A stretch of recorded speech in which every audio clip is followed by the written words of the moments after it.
Devilman Crybaby. Vu que les poids lourds du YouTube francophone en ont parlé en long et en large, je vais juste me contenter d'un supplément d'informations. Et surtout de vous conseiller d'autres animés à voir si vous avez apprécié celui-ci, à commencer tout simplement par le long métrage animé Mind Game, adapté du manga éponyme par le même réalisateur que Devilman Crybaby. J'ai vu à l'époque ce film au Festival du film fantastique de Bruxelles, et la salle se bidonnait vraiment. Petite longueur à un moment, mais c'est pas bien grave, je vous le recommande chaudement. À l'époque de l'annonce d'une nouvelle adaptation de Devilman en animé, j'étais hyper hypé, car à chaque fois qu'il y a un reboot d'une série de Go Nagai, plus connue chez nous pour Goldorak, c'est mieux que l'original. Comme quoi, les bons reboots, c'est faisable, j'en donnerai quelques exemples plus tard. Ici, c'est pas que c'est mieux, c'est excellent, mais très différent. Dans les grandes lignes, c'est la même chose, et on a les mêmes thématiques de fond. Mais c'est dans le détail et l'aspect graphique que c'est très différent. Et c'est là que j'avais une légère déception. Je ne voulais pas un copier-coller, vu que l'original de 1972 visuellement est très old school, ainsi que la narration qui est trop rapide et des éléments qui sont sous-développés. Donc fatalement, il fallait adapter. Mais j'espérais qu'un plus grand public découvre enfin Devilman dans le style et l'ambiance du manga culte de l'époque. C'est pas le cas. En fait, ici on a un animé qui part du principe qu'au Japon, tout le monde connaît par cœur l'œuvre d'origine, et que donc il fallait faire quelque chose de très inattendu. Par contre, c'est narrativement tout aussi rapide que l'original, et certains éléments auraient pu être plus développés ou avoir plus d'explications. Comme par exemple au début, quand Ryo parle de la fusion avec les démons, je trouve ça mieux expliqué dans le manga. Pour les différences liées à leur époque, dans l'œuvre d'origine, Ryo amène Akira dans un concert parce que c'est ce qui se rapproche le plus d'une messe noire soi-disant d'après lui, tandis qu'à notre époque c'est une rave party orgiaque. J'ai aussi d'abord été perturbé par cette forte utilisation de couleurs blanches pour une série aussi sombre. Sauf qu'en fait, vu que ça parle notamment de dualité, enchaîner des scènes à dominance blanche et d'autres à dominance noire a du sens.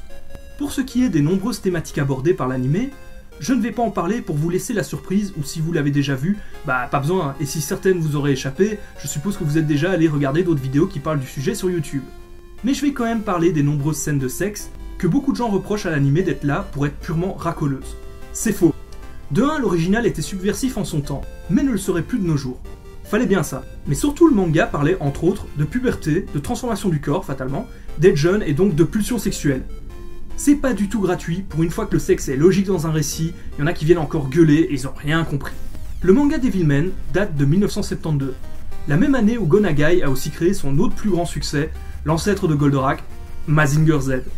Pour vous rendre compte à quel point c'est un classique parmi les classiques, Devilman c'est une série animée, des OAV, des films animés, un film live que personnellement je n'apprécie pas, des romans, des spin-offs et des jeux vidéo.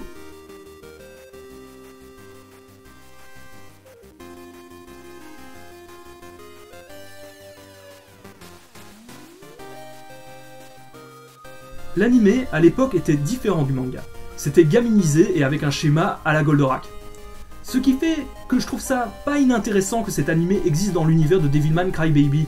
Et c'est aussi une manière pour le réalisateur et l'auteur de souligner qu'eux aussi, c'est une adaptation. L'OAV des années 80 suivait bien l'histoire du manga et en prenant le temps de se poser. Malheureusement, il n'allait pas jusqu'au bout de l'histoire.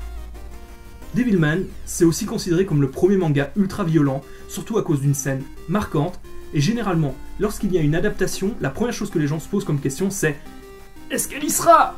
Mais évidemment qu'elle y sera, elle y sera toujours.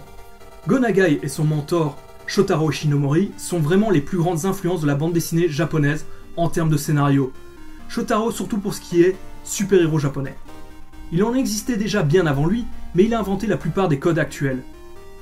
Dans le cas de Go Nagai, c'est plutôt des concepts repris maintes et maintes fois. C'est lui l'inventeur des robots géants, pilotés par quelqu'un qui scande les différentes attaques.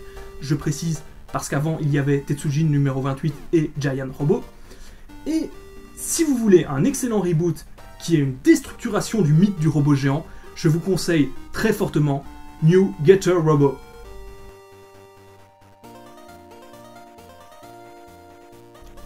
Il y a aussi Kotetsushin Jig, qui se veut une suite de Kotetsu Jig, qui est très bien animé. Par contre, le scénario est simpliste et il n'y a pas besoin d'avoir vu la série précédente.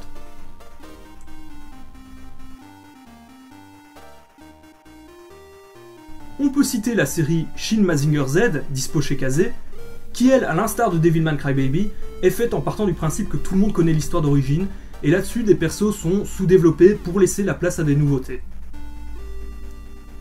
Go Nagai est aussi le premier dans le monde du manga à avoir créé une super-héroïne. Bon, c'est une androïde, mais on va dire que ça compte. Les plus vieux d'entre vous s'en rappellent peut-être sous le nom Cherry Miel, mais je vous conseille fortement le reboot nommé Re-Cutie Honey en 3 épisodes, projet supervisé par le réalisateur de Evangelion. Avant Devilman, Go Nagai avait déjà fait un manga sur fond d'apocalypse, nommé Dante Seigneur Démon. Je n'ai pas lu le manga, disponible chez Black Box, mais en tout cas l'anime, c'est à peu près la même trame que Urotsuki Doji version mythologie chrétienne. Il a fait aussi le premier manga post-apocalyptique, Violence Jack, dont j'aimerais voir un reboot sur Netflix maintenant que Devilman a été fait. Je vais juste citer Keiko Kamen, l'héroïne masquée nue qui utilise littéralement le sexe comme une arme, série que certains voient comme du fanservice purement gratuit, mais c'est qu'ils ont rien compris. C'est beaucoup moins débile que ça en a l'air. En tout cas, ça fait du bien d'avoir une série de la qualité de Devilman Crybaby à une époque où il est difficile de trouver quelque chose d'intéressant dans l'animation japonaise. Elle est loin la grande époque des OAV, c'est-à-dire les animés qui sortaient direct en vidéo. Je dis pas qu'en fouillant, y a pas moyen de trouver des choses intéressantes. Et je ne te parle pas de ces animés copier-coller de mangas shonen mal animés et beaucoup trop lents façon Toei Animation. Ça m'intéresse pas. Je préfère lire les mangas. Seule exception, il y a certains mangas humoristiques que je préfère voir en animé car je trouve que les gags ont plus d'impact en mouvement. Par exemple, dernièrement, Dagashikashi. Sinon, il n'y a presque que des harem comédies. Je dis pas qu'il n'y a pas moyen de trouver des bons animés dans ce style, mais j'aimerais bien qu'il y ait plus d'autres genres. Et justement, c'est là que je voulais en venir, c'est que pour moi, ces dernières années, la seule série animée vraiment excellente avant Devilman Crybaby, c'est Kill la Kill, qui est au niveau du scénario vachement inspiré du style de Go Nagai. Si tu ne l'as pas vu, tu vas la regarder immédiatement, c'est un ordre. Et avant ça, l'autre série qui dominait les autres était pour moi Gurren Lagann, du même réalisateur. C'est le gars qui s'est fait connaître avec le film animé Dead Leaves, et il a réalisé aussi le premier épisode de Re-Cutie Honey, justement.